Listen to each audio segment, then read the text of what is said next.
네, 반갑습니다. 마르스 김동석의 리얼 주식입니다. 오늘 마르스 김동석의 리얼 주식은 바로 제약바이오 9월 주도주입니다. 이 신호에 무조건 사모으시길 바라겠습니다. 앞으로 500% 대박 납니다. 어떤 종목을 사모았을 때 충분히 제약바이오에서 크게 상승할 수 있는지, 어떤 신호에 매수할 수 있는지 오늘 꼭 집중해서 배워가시길 바라겠습니다. 그 이전에 저희 마르스 김동석의 리얼 주식 유튜브가 여러분들의 사랑으로 빠른 성장 나오고 있습니다. 현재 구독자 56,700명이고요. 6만 명을 향해 달려가고 있습니다. 여러분들에게 너무 감사한 마음에 최근에 이슈가 되고 있는 2차 전지 시장 전망과 관련주까지 무료로 정리한 자료집을 나눠드리고 있습니다. 이제 자료집을 어디서 받을 수 있냐라고 한다면 영상 끝까지 꼭 시청하셔라 말씀을 드리고요. 이 자료집은 제가 직접 만든 자료집입니다. 그렇기 때문에 다른 데서 받을 수 없고 전기차 2차 전지 시장 전망부터 관련주까지 총 정리한 자료집이니까 모두 무료로 받아갔으면 좋겠다 말씀을 드리겠습니다.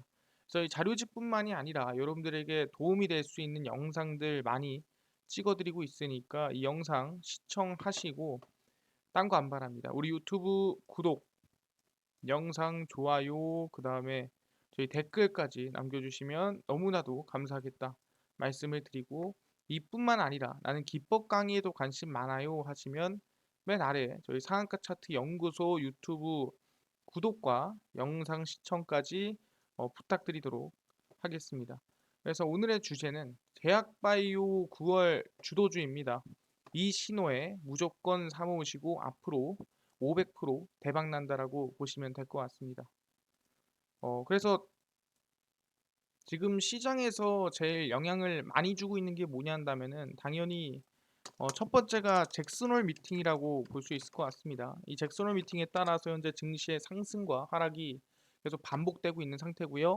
금리가 좀 조절이 될 것 같다라는 예상이 된다면 증시가 반등이 나오고 금리 인상이 좀 매파적으로 강하게 올라갈 것 같다라고 한다면 증시가 좀 하락이 나와주는 모습을 보이고 있습니다.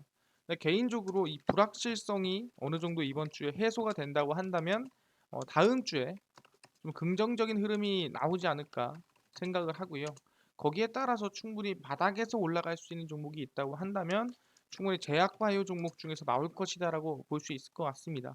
그래서 방금 얘기한 대로 충분히 제약바이오 9월 주도주입니다.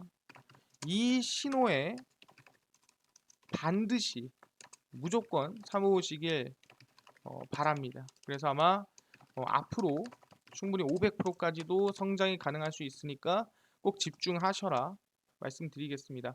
일단 코앞으로 다가온 게 있는데 그게 뭐냐 한다면은 바로 ESMO 유럽 종양학회입니다. 다음 달로 다가온 3대 암학회 ESMO고요. 당연히 국내 바이오에 눈이 쏠리고 있는 거겠죠. 세계 3대 암학회 하나인 유럽 종양학회 ESMO가 다음 달 9월에 열립니다. 국내외 회사가 연구 데이터를 공개할 예정이고 한국 바이오 기업들이 눈에 띄는 아마 성과물이 나오지 않을까라는 기대감이 나아지고 있고요. 9일에서 13일 프랑스 파리에서 2022 ESMO가 열리게 됩니다. ASCO 미국 임상종양학회, AACR 미국 암학회와 함께 3대 암학회로 불리는 유럽 최대 암 학술학회라고 볼 수 있을 것 같고요. 사실 세계 최도 규모 기술 이전이라든가 투자 유치 등등 해가지고 아마 좀 진행되지 않을까라는 기대감이 나아지고 있습니다. 뭐 HLB, ABL 바이오, 제넥신, AE비온, 셀트리온 등등 기업들이 이번 이 ESMO에 참가한다라고 보시면 될 것 같고요. 그래서 기대감 나오는 게 HLB의 리보세라닙이 또 ESMO에서 기대감이 나아지고 있습니다. HLB는 매번 ESMO에서 좀 좋은 모습을 보여주고 있는 상태예요. 왜냐하면 과거에 ESMO에서 올해의 최고의 임상 결과, 임상 발표 이런 것들을 또 상을 받기도 했기 때문에 기대감이 크고요. 근데 많은 분들이 물어봅니다. 알겠어요. 사실 ESMO가 중요한 거 알겠습니다. 방금 얘기한 대로 AACR, 미국 암학회, 그다음에 ASCO, 미국 종양학회, 그다음에 ESMO, 유럽 종양학회, 이런 학회들이 왜 중요한가요? 라고 물어볼 수도 있어요. 이게 중요한 이유는 뭐냐 한다면은 국내 제약사의 특징 때문입니다. 국내 제약사의 특징은 규모로 봤을 때는 전 세계 하위권이에요. 그러니까 규모가 매우 작다라는 소리죠. 임상 결과로 보자면은 전 세계 상위권입니다. 그러니까 사실상 규모는 작지만 약은 잘 만든다라고 보시면 될 것 같아요. 그러다 보니까 이름은 별로 알려지지 않았지만 기술력은 좋다. 그 뜻은 사실상 내가 만든 약이 아무리 좋아도 팔았을 때 수익 내기가 쉽지 않을 것이다 라고 얘기를 하는 거예요. 그렇다고 한다면 굳이 내가 파는 게 아니라 내가 좋은 약을 만들었으면 그 약을 유명한 제약사, 그러니까 국내 제약사들은 사실상 시가총액이 해봤자 뭐 5조, 비싸봐야 10조 뭐 이렇게 왔다 갔다 한단 말이에요. 근데 시총 5조, 10조는 전 세계적으로 시총이 높지 않은 거예요. 왜? 유명한 제약사들은 시총이 거의 삼성전자 정도, 400조, 뭐 200조 이렇게 진행이 됩니다. 그러다 보니까 이 유명한 제약사들이 우리가 흔히 아는 사노피, 화이자, 뭐 존슨앤존슨 이 유명한 제약사들이 약 좋네? 그러면은 그 약 나한테 팔아. 기술 이전해. 그러면은 내가 1,000억 줄게. 2,000억 줄게. 3,000억 줄게. 또는 1조 줄게. 하게 되는 거예요. 그러면 차라리 내가 약을 파는 것보다 기술 이전 계약을 하는 게 더 이득이다. 그래서 내가 적자를 10억을 5년을 받든 내 적자를 100억을 5년을 받든 상관없이 내가 5년 또는 6년, 3년, 4년 적자 받던 그 시기를 한 번 약을 잘 팔아서 흑자 2배, 3배로 바꿀 수가 있는 거예요. 그래서 내가 약이 얼마나 좋은지, 약이 얼마나 임상 결과가 좋은지, 효과가 좋은지를 발표를 잘 해야 사실상 돈이 많은 빅파마 제약사들한테 눈에 띌 수가 있다라는 거죠. 그래서 거기서 내가 자랑할 수 있는 곳이 어디냐? 그게 바로 JP모건 헬스케어 컨퍼런스라든가 아니면은 AACR이라든가 ASCO라든가 ESMO와 같은 학회 또는 컨퍼런스에서 잘 어필을 해야 된다라는 겁니다. 그래서 사람들이 왜 학회가 중요하냐라고 한다면은 바로 이러한 결과를 위해서 기술 이전 또는 투자를 받기 위해서 자랑을 하는 거예요. 우리 약의 효과가 이렇게 좋습니다. 우리 회사가 크진 않지만 약의 기술력이 좋으니까 투자를 하거나 우리 약을 사가세요라고 홍보를 하는 거죠. 그래서 매우 중요하다라고 보시면 될 것 같습니다. 그래서 HLB가 좀 관심을 받고 있고요. 리보세라닙과 항서제약의 캄렐리주마베 간암 1차 치료제로 병용한 임상 3상 결과를 발표를 합니다. 임상 3상이라는 거는 항상 임상 1상이 있고 2상이 있고 3상이 있죠. 근데 3상이 제일 통과하기가 어렵습니다. 왜 그러냐? 임상 1상과 2상과 3상의 다른 점이 뭐냐면 사람이 늘어난다는 거예요. 뭐 1상에서 10명이었으면 2상에서 100명이고 3상에서 1000명입니다. 그 뭔 소리냐? 사실상 임상에서 1상에서는 10명 했으니까 부작용이 없을 수 있어요. 10분의 1이니까 10% 확률이죠. 근데 여기서 한 명이 생겼다. 실제로 100명 중에 한 명 정도 부작용이 있을 수 있습니까? 당연히 한 명 정도 있을 수 있죠. 10명 중엔 없을 수 있어도 100명 중에 한 명 있을 수 있지. 1000명 중에서 한 명 있을 수 있을까요? 있을 수 있죠. 그러니까 인원수가 늘어날수록 사실상 임상에 대한 부담이 늘어나고 비용도 늘어나지만 사실상 부작용이 나올 수 있는 확률도 올라가는 거예요. 그래서 1상, 2상까지는 괜찮더라도 3상에서는 다들 좀 부담을 느끼는 경향이 크고 3상에서 무너지는 경향이 큽니다. 그래서 3상이 제일 중요하다라고 얘기를 합니다. 지난 5월 1차 유효성 지표인 전체 생존기간과 무진행 생존기간을 모두 충족했다라고 하면서 톱라인 결과가 사실상 긍정적이기 때문에 최종 결과도 기대감이 있지 않을까 얘기를 하고 있는 상태입니다. 간암 1차 치료에서 종래의 표준 치료제로 여겨온 바이의 넥사마와 에자이의 렘비만데 12개월, 13개월 수준으로 사실상 뭐 긍정적이다라고 얘기를 하고 있긴 한데 과연 이 리보세라닙과 캄렐리주마 변형요법이 이걸 뛰어넘어서 더 나은 긍정적인 수치를 보낼 수 있을까라는 예상을 좀 하고 있는 상태입니다. 그래서 이번 ESMO에서 미국 머크의 키트루다와 렘비마의 병역요법, 노바티스의 티슬리주맙 등 다양한 간암 치료제 연구 결과가 발표가 된다라고 볼 수 있을 것 같고요.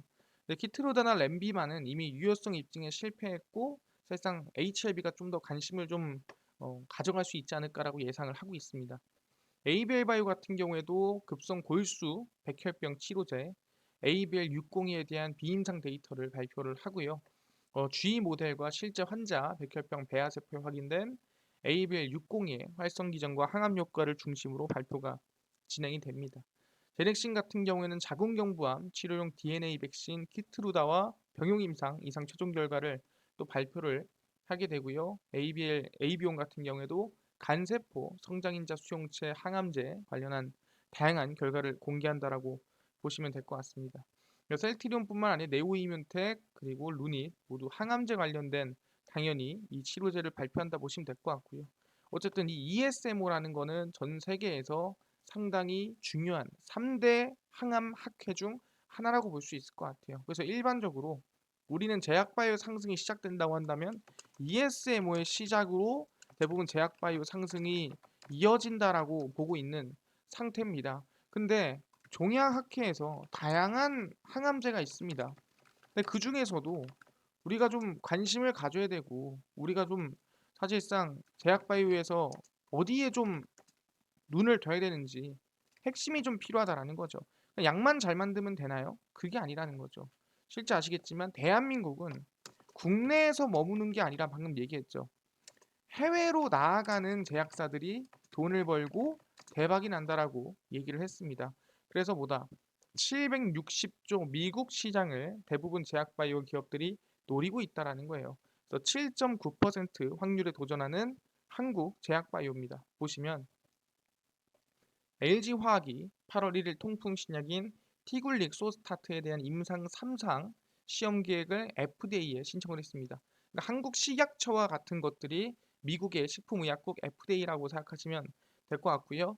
미국을 포함한 여러 국가의 고유 산혈증 동반성인 통풍 환자 350명을 대상으로 6개월째 티굴릭소스타트의 유효성과 안전성을 평가하고 있는 상태고요. 원료의약품 제조 판매 업체 에스티팜 같은 경우에도 8월 3일 에이즈학회에서 자체 개발 중인 에이즈 치료제 후보물질 임상 1상을 어느 정도 발표를 했다라고 볼 수 있을 것 같습니다. 그래서 최근 중요한 건 뭐냐면은 미국 시장을 겨냥해서 신약 개발에 나서는 제약바이오 기업들이 늘고 있다. 이유는 아까 말씀드렸죠. 미국 시장을 노려야 기술 이전이나 매출이 늘어날 수 있다. FDA는 신약 개발과 허가 절차 심의가 까다롭기로 유명합니다. 그러니까 일반적으로 우리가 제약바이오 국내 통과는 임상 통과는 이루어질 수 있습니다. 근데 FDA 통과가 제일 힘들다라고 보시면 될 것 같아요. 근데 FDA는 사람들이 오해하는 게 떨어뜨리려고 하지 않아요. 떨어뜨리려 하지 않고 FDA는 얘기를 해줘요. 야, 너네가 이런 방향으로 가면은 통과할 수 있을 것 같은데 일로 가보지 않을래? 하는데 까다로우니까 도전하지 않고 포기하는 쪽이 많다라는 거죠. 그래서 신약이 임상을 거쳐 FDA로부터 최종 허가까지 이르는 비율이 약 7.9%.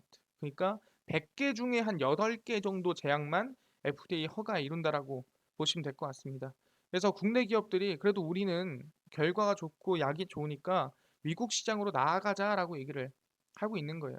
그래서 2021년 국내 기업과 병원이 진행 중인 글로벌 임상 시험 수는 411개로 전년과 비교해서 약 15% 늘었습니다.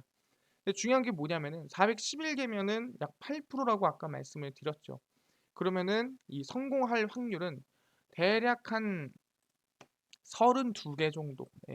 411개 중에 한 32개만 임상에 통과하고 나머지 한 370개 정도는 실패한다라고 생각하시면 될 것 같습니다. 그래서 2년 동안 허가 소식이 들리지 않았던 한국산 신약이 지난해부터 올 상반기까지 5개가 나왔습니다. 유한양의 비소세포 폐암, 렉나자를 시작으로 셀트리온의 레키로나, 한미약품의 롤론티스, 대웅제약의 팩스클루 등등 미국 시장을 지금 대형 기업들이 겨냥을 하고 있는 상태고요. 그래서 글로벌 임상이 2017년도부터 약 50%가량 증가했다라고 볼 수 있을 것 같습니다. 그래서 의약품 시장 조사 기관 IQVI에 따르면 미국 제약 시장 규모는 약 760조로 전 세계 절반 가까이 차지하고 있는 상태고요. 한국의 약 32배가량 큰 시장입니다. 그러다 보니까 미국 진출이 사실상 매출을 더 많이 내고 대박 내는 데는 무조건이다. 한국에서만 하면은 성공할 수 없다라는 게 인식이라는 거죠. 그래서 미국으로 나아가야만 블록버스터 제약, 바로 연매출 1조 원 정도의 약이 만들어질 수가 있다라는 거죠. 이 블록버스터 신약이라는 것은 항상 나오는 말입니다. 1조 원을 매출이 넘어가면은 이 약은 블록버스터급이다라고 하면서 사실상 약에 대한 이 이미지가 붙는다라고 생각하시면 될 것 같습니다. 그래서 바이오마커 기반, 바이오마커라는 거는 말 그대로 그냥 기준이라고 생각하시면 될 것 같습니다. 혁신 신약 개발 기업인 매드팩토도 8월 5일 FDA로부터 개발 난치성 골육종 환자 대상 항암 신약 벡터서티 단독요법에 대한 1상 이상 시험 계획을 승인을 받았습니다. 그래서 이번 임상에서는 재발 난치성 혹은 진행성 골육종을 앓고 있는 14세 이상 청소년과 성인 환자 54명을 대상으로 평가를 합니다. 인원수가 별로 없죠. 왜? 3상이 아니기 때문입니다. 3상까지 가면 몇백 명 그 이상으로 늘어난다라는 거죠. 일동작 같은 경우에도 비알코올성 지방간염 치료제 신약 후보물질 임상 1상을 승인받았습니다. 아까도 얘기했지만 이 간염 관련된 치료제를 만드는 기업들이 많고요. 간염이 생각보다 치료하기가 쉽지가 않아요. 그래서 이 비알코올성 간염만 해도 몇 조 규모입니다. 시장 규모 자체가. 그러다 보니까 뭐야 깜짝아. 충분히 이 나쉬 치료만 하더라도 상당히 일동작에선 기대감을 좀 크게 볼 수가 있다라고 생각하시면 될 것 같습니다. 그래서 미국 시장에서 신약으로 상업적 성과를 내는 한국 기업도 등장을 했는데 그게 바로 SK 바이오팜 뇌전증 신약입니다. 우리가 흔히 간질이라고 부르는 병이죠. 엑스코프리 대해서도 미국에서 자력으로 임상 1상부터 3상까지 진행을 하고 FDA 허가를 받았습니다. 정말 임상 1상, 3상 FDA 통과를 받는 거는 정말 어려운 일이에요. 근데 그거를 받았다라는 거는 SK 바이오팜의 기술력이 그만큼 뛰어나다라고 보시면 될 것 같습니다. 그래서 지난 3월 SK 바이오팜이 연간 미국 매출액 1,600억 원 달성도 가능하다라고 얘기가 나와주고 있는 상태입니다. 그러다 보니까 충분히 이번 매출액이 2월 2분기에 400억 원인데 앞으로 1,600억이 난다면 사실상 지금부터 최소 1,200억 이상, 내년에는 그 이상 더 많은 매출이 날 것으로 예상이 된다라는 거죠. 그러다 보니 전 세계가 지금 어디로 미국으로 진출을 하고 있구나 확인할 수가 있습니다. 오케이. 제약바이오가 성공하기 위해서는 어디? 미국으로 진출한다. 왜? 한국보다 시장 규모가 몇 배? 32배 이상 크다라는 거죠. 몇 조 규모? 760조 규모다. 라고 얘기를 하는 겁니다. 알겠습니다. 근데 그 중에서도 대한민국이 좀 집중하고 전 세계가 집중하고 있는 약이 뭐냐라고 물어볼 수가 있겠다라는 거예요. 뭐 아까 얘기한 비알코올성 뭐 간염 치료제 나쉬라든가 아니면 비소세포 폐암이라든가 여러 가지 많겠지만 그 중에서도 관심 있고 있는 게 이거라는 거죠. 꿈의 면역 항암제 너도 나도 출사표를 지금 내고 있다라는 거예요. 보시면은 국내 바이오 기업이 꿈의 항암제로 불리는 면역 항암제 개발에 열을 올리고 있습니다. 이 면역 항암제에 대해서 잘 모르시는 분들이 있는데 얘기를 하자면 1세대 항암제가 있고요. 2세대 항암제가 있고 3세대 항암제가 있습니다. 1세대 항암제는 말 그대로 화학 항암제. 화학 항암제 같은 경우에는 우리가 흔히 일반 세포와 그 다음에 암 세포를 동시에 죽이는 화학 항암제입니다. 그래서 이거는 부작용이 많겠죠. 머리가 빠진다라든가 아니면은 백혈구 감소증에 걸린다라든가 여러 가지 문제가 생깁니다. 근데 그러다 나온 게 표적 항암제입니다. 표적 항암제라는 거는 말 그대로 암만 표적해서 죽이는 게 표적 항암제인데 내성이 생겨요. 그래서 나온 게 면역 항암제다라고 생각하시면 될 것 같습니다. 면역 세포를 강화시켜서 암을 치료하는 항암제고요. 그래서 면역 조절 분야를 연구 중인 스파크 바이오파마는 식품의약품 안전처에서 면역 항암제 후보 물질 SB17170의 임상 1상 시험 계획을 승인을 받았습니다. 표적 분자에 선택적으로 결합해 종양 미세환경 내 대식세포와 골수율의 면역 억제 세포에 억제 효과를 보이는 저분자 화합물이고요. 간단히 얘기하자면 면역을 억제시키는 거를 억제시키는 화합물이라는 거죠. 그러니까 면역 항암제의 이 능력이 뭐냐면은 제가 항상 얘기하는 게 면역 관문 상태를 해제한다라고 얘기를 합니다. 면역 관문이 뭐냐면 이제 뭔가 바이러스가 들어오면은 당연히 이 면역 세포가 죽여야 돼요. 죽여야 되는데 바이러스가 면역 세포가 공격하러 왔는데 바이러스가 공격하지 마. 공격 금지라고 신호를 줍니다. 그러면은 공격하기를 하려다가 뭐야? 하지 말라는 건가? 멈춰 버려요. 그 생각을 이 상황을 우리는 면역 관문 상태다라고 얘기를 합니다. 그래서 이 면역 관문 상태를 풀어주는 걸 우리는 면역 관문 억제제, 흔히 면역 항암제라 불러요. 그래서 여기서 나오는 억제라는 게 뭐냐? 그러니까 보통 면역 항암제는 치료하는 게 아닙니다. 대부분 이런 이 면역 억제 세포에 대한 억제를 하는 거예요. 왜 면역을 억제하냐? 너네 그거 하지 마. 그래서 면역 억제를 억제시키는 항암제라고 생각하시면 될 것 같습니다. 그리고 면역 항암제 메인이라 할 수 있는 면역 관문 억제제가 아닌 종양 미세환경 조절을 통한 치료 기전으로 여러 가지 접근을 하고 있는 거고요. 당연히 면역 관문 억제제의 반응률을 개선할 것으로 기대하고 있습니다. 그래서 면역 항암제란 암세포 자체를 공격하는 기존 항암제와 달리 면역 체계를 활성시켜서 면역 세포가 암세포를 공격하도록 유도하는 방식입니다.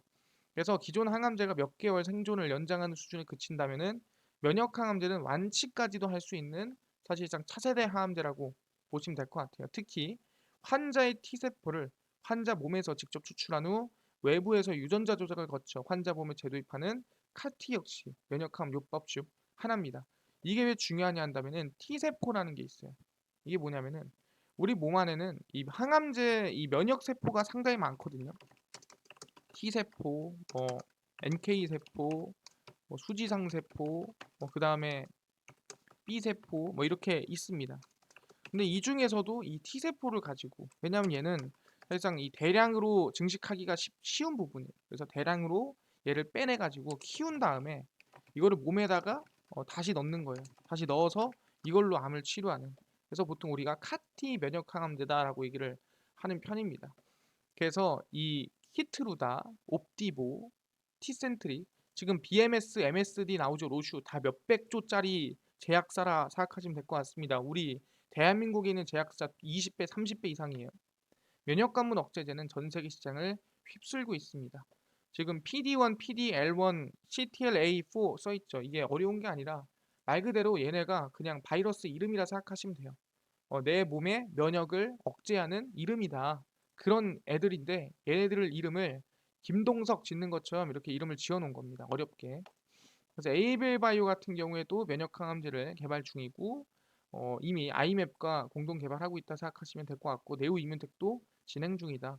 그래서 전 세계가 어디 이 면역 항암제의 출사표를 내고 있는데 그 중에서도 어디 카티 면역 항암제에 상당히 지금 진출 중이라고 보시면 될 것 같습니다. 아, 알겠습니다. 지금 면역 항암제 이해를 했는데 지금 전 세계에 있는 제약사들이 어디에 방금 얘기한 대로 정말 200조가 넘는 기업들이 카티 면역 항암제에 진출 중이다라고 생각하시면 될 것 같아요. 근데 그 맞나요? 맞다. 왜? 실제 이 초대형 기업들이, 초대형 제약사들이 이 항암제로 이미 돈을 많이 벌고 있다라는 거예요. 아니 이게 말로만 하면 됩니까? 실제 보면은 MSD입니다. MSD 키트로다가 상반기 매출이 13조입니다. 상반기에 번 돈만 13조예요. 하반기까지 합치면 한 30조 되겠죠. 항암제 시장을 장악하고 있는 상태고요. MSD가 지난 상반기 항암제로만 15조 원에 가까운 매출을 기록을 했습니다. 그래서 항암 사업 부문 실적을 별도 집계한 글로벌 빅파마들의 보고서를 분석한 결과 MSD는 상반기 항암제로만 14조 매출을 올렸습니다. 그래서 동기 대비 25% 증가한 수치로 사실상 말도 안 되는 수준이라고 보시면 될 것 같은데요. MSD 이외에도 GKS, 사노피, 아스트라제네카, 존슨앤존슨 등 항암제 부분 매출액이 약 10% 이상 늘었고요. 상반기에 10조 이상 매출을 올린 업체는 MSD 외에도 존슨앤존슨이 유일했으나 사실상 매출이 그래도 MSD보다는 좀 줄었다 보시면 될 것 같습니다. 노바티스 같은 경우에도 매출액이 당연히 많이 나온 상태고요. 다 뭐예요? 거의 10조 가까이 왔다 갔다 하는 매출이 나왔다라는 거죠. 그래서 시장별로는 면역 관문 억제제들이 여전히 잘 나가고 있다라고 보시면 될 것 같고 상반기에만 키트로다가 13조, 2위 옵디브가 약 8조 원으로 매출액이 또 늘어났습니다. 그래서 말도 안 되는 수준으로 성장을 하고 있는 상태고요. 카티 시장에서 최근 국내에서 급여를 획득해 주목을 받는 킴리아가 부진한 실적을 남겼지만 그렇더라도 전체적으로는 매출액이라든가 성장세가 나아지고 있는 모습이라고 우리가 확인할 수 있는 상태입니다. 말도 안 되게 올라가고 있는 거죠. 그래서 사실상 지금 전체적으로 이제 이 해외 제약사들의 매출액을 본다 한다면은 늘어나고 있는 상태다. 특히 카티 면역 항암제 키트로다 약 13조 항암제 매출을 장악을 했다라는 거죠. 대단하죠. 키트로다 MSD가 이미 상반기에만 13조에서 거의 15조에 가까운 돈을 벌었다라는 거예요. 대단하다. 엄청나다는 거죠. 그만큼 카티에 대한 시장성과 거기에 대한 사실상 경쟁력이 강하다라고 볼 수가 있다라는 거예요. 그러다 보니까 카티 치료제는 너무나도 빠르게 성장하고 있다라는 거죠. 그러니까 아니 이미 키트로다나 얘네들이 독점하고 있는데 여기 진출하는 게 맞나요? 맞다. 왜? 얘네가 성장하는 속도가 방금 얘기한 대로 25%였다면 시장이 성장하는 속도는 70%다. 그러면은 뭐예요? 얘네 속도보다 시장이 더 빠르게 크니까 그 더 빠르게 크는 시장을 대한민국이 치고 들어가야 된다라는 거죠. 카티 치료제는 성장 중이다. 시장 규모 70% 성장 중이죠. 보시면은 꿈의 항암제라 기대를 모았던 히메릭 항원 수용체 T세포 카티 치료제의 글로벌 매출이 꾸준히 증가하고 있습니다. 일단 카티 치료제 승인 초기 복잡한 제조 과정과 비싼 약값 때문에 판매량이 좀 문제 있을 것 같지 않냐 했지만 매출액은 계속 늘고 있는 상태입니다. 보시면은 길리어드 사이언스, 노바티스, BMS 얘네들도 수백조 규모의 제약사죠. 보시면은 증감률이 49%, 80, 88%, 550%, 380% 증가가 나와주고 있다라는 거예요. 그래서 2017년 FDA로부터 허가받은 노바티스 킴리아를 포함한 5개 카티 치료제의 올해 상반기 글로벌 매출을 본다고 한다면은 약 10억 1,700만 달러입니다. 약 1조 3,300억 원이고요. 전년 동기 기록한 5,486억 원 대비 70% 증가한 상태고요. 제일 중요한 게 뭐냐라고 한다면은 길리어드 예스카타 같은 경우에도 약 49% 증가를 하고 두 번째 길리어드 사이언스의 테카투스 같은 경우에도 88.9% 증가했고요. BMS의 치료제 같은 경우에도 사실상 아베크마 올 상반기 글로벌 시장에서 1억 5,600만 달러 매출을 올리면서 대략 얼마 550%가 성장했다라는 거죠. 말도 안 되는 성장세가 나와주고 있다. 500% 이상의 성장이 나와지고 있구나. 근데 중요한 게 뭐예요? 뒤늦게 뛰어들었지만 잘 되고 있다라는 거예요. 빨리 가지 않았어도 잘 되고 있다라는 거예요.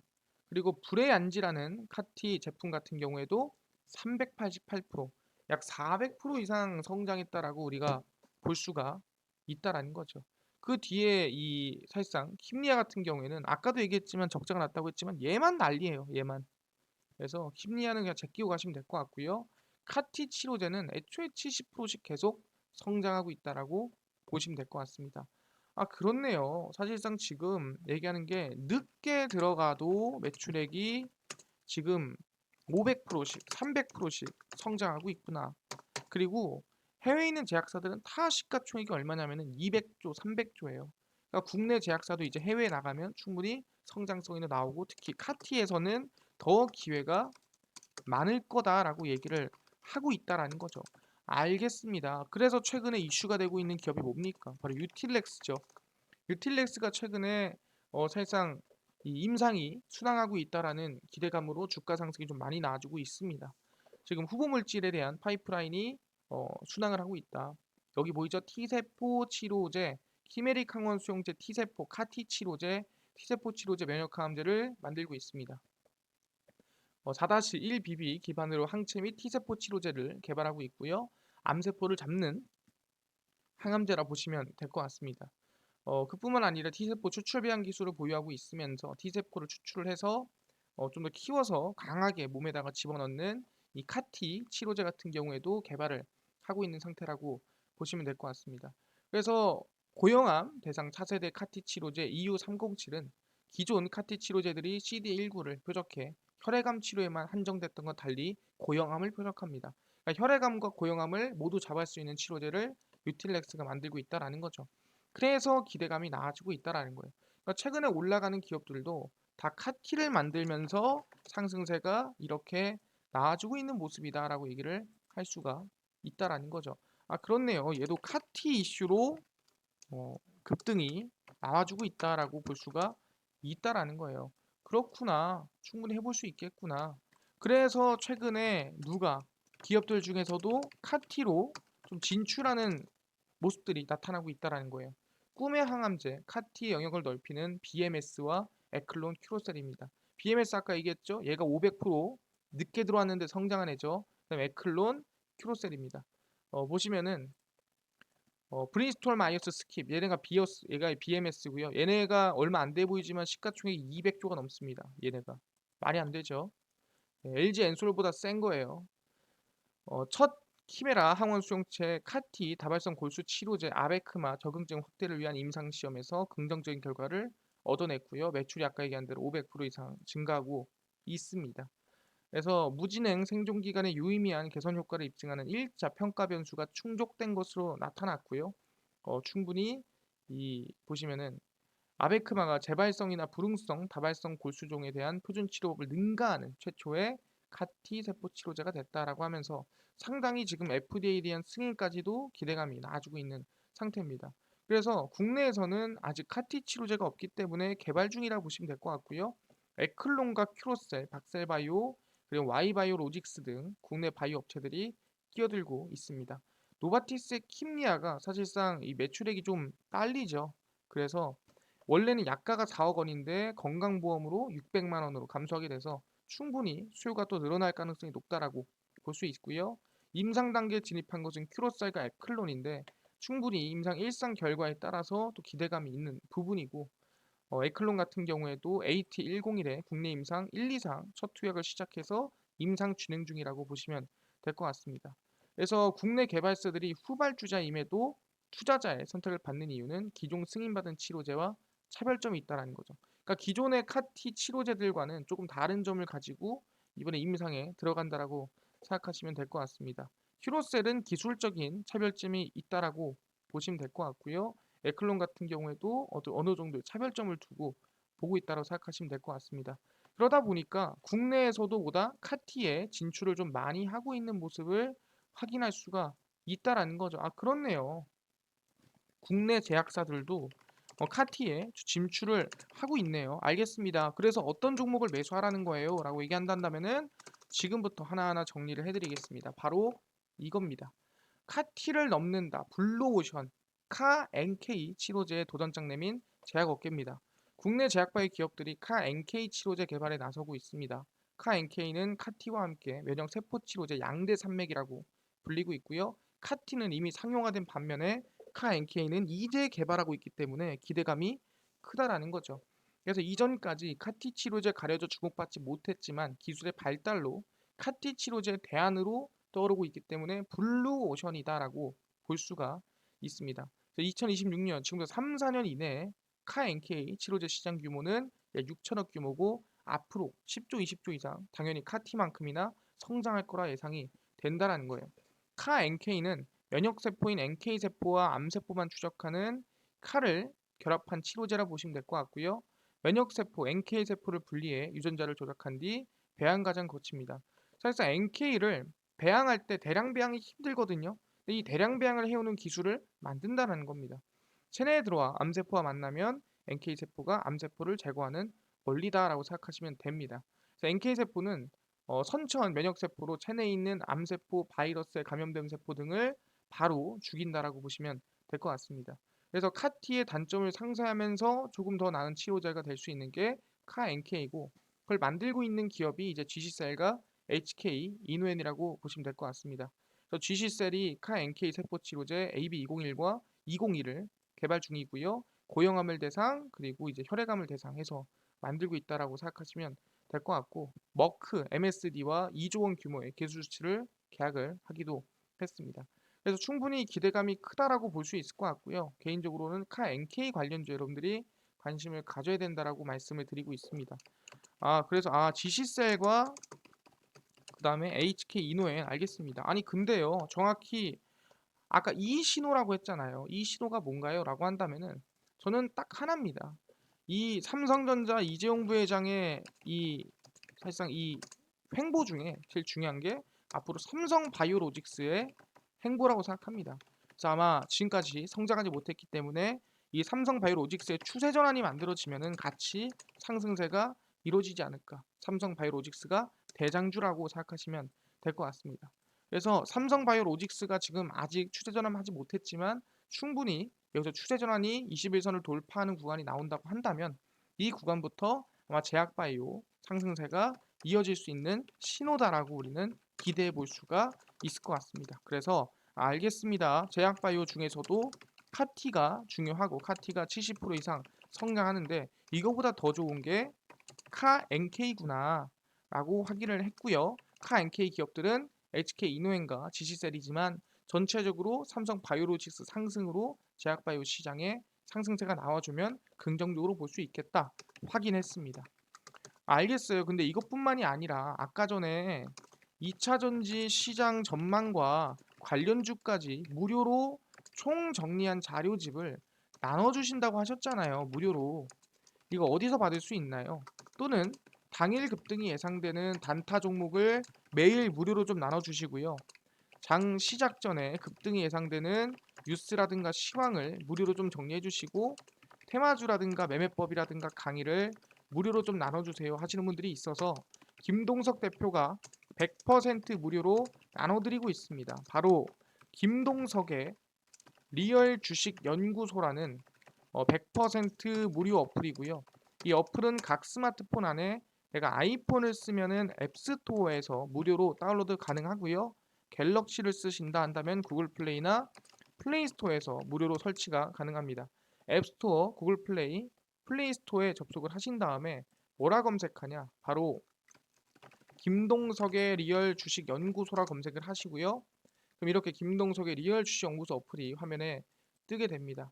100% 무료로 어플 설치 가능하니까요. 꼭꼭꼭 설치를 무료로 하셔라 말씀을 드리고요. 어플을 설치하시고 나면은 이렇게 김동석의 리얼 주식 연구소 어플이 화면에 뜨게 됩니다. 당일 리얼 추천주가 당일 급등이 예상되는 종목을 무료로 알려드리고요. 극비 분석이 장 시작 전 시황입니다. 시작 전 시황 알려드리고 극비 자료가 테마주라든가 매매법 알려드리고 있습니다. 아까 전에 2차 전지 자료집은 어디서 받을 수 있나요? 물어보신 분들은 리얼 추천주 누르시고요. 들어가시면 저희가 5만 명 달성 자료 배포해가지고 올려놨습니다. 이 5만 명 달성 자료 누르시고 들어가면은 100% 무료입니다. 무료로 자료집 받아갈 수 있으니까 꼭꼭꼭 자료집 받아가셔라 말씀드리고 이뿐만 아니라 매일매일 8월 26일, 25일, 24일, 23일, 20일 추천주를 매일매일 올려드리고 있으니까 무료로 보실 수 있거든요. 그럼 당연히 29일 추천주도 저희가 올려드릴 겁니다. 그래서 어떤 종목인지 무료로 알아가시면 좋을 것 같고 급비 분석은 장 시작 전 시황입니다. 해외 증시부터 국내 이슈까지 무료로 정리를 해드리니까 이것만 봐도 다른 이슈 볼 필요가 없고요. 급비 자료는 매일매일 당일 있었던 이슈와 관련주까지 정리를 해드립니다. 비료 관련주가 올라갔는데 왜 올라갔으며 어떤 이슈가 있었으며 어떤 종목이 있었는지 정리 다 해드리죠. 이거를 매일매일 해드리고 있으니까 매일매일 들어와서 보시면 좋을 것 같습니다. 그래서 김동석의 리얼 주식 연구소고요. 모두 싹 다 100% 무료 어플이에요. 그러니까 종목 시황 테마주 강의 다 무료로 알아가시면 좋겠다 말씀드리고요. 이뿐만이 아니라 저희 마르스 김동석의 리얼 주식 유튜브 여러분들의 사랑으로 커가고 있습니다. 우리 구독자 6만 명을 향해 달려가고 있으니까 유튜브 구독, 영상 좋아요, 그 다음에 저희 댓글까지 남겨주시면 너무나도 감사하겠다 말씀드리면서 오늘 영상 여기서 마치도록 하겠습니다. 감사합니다.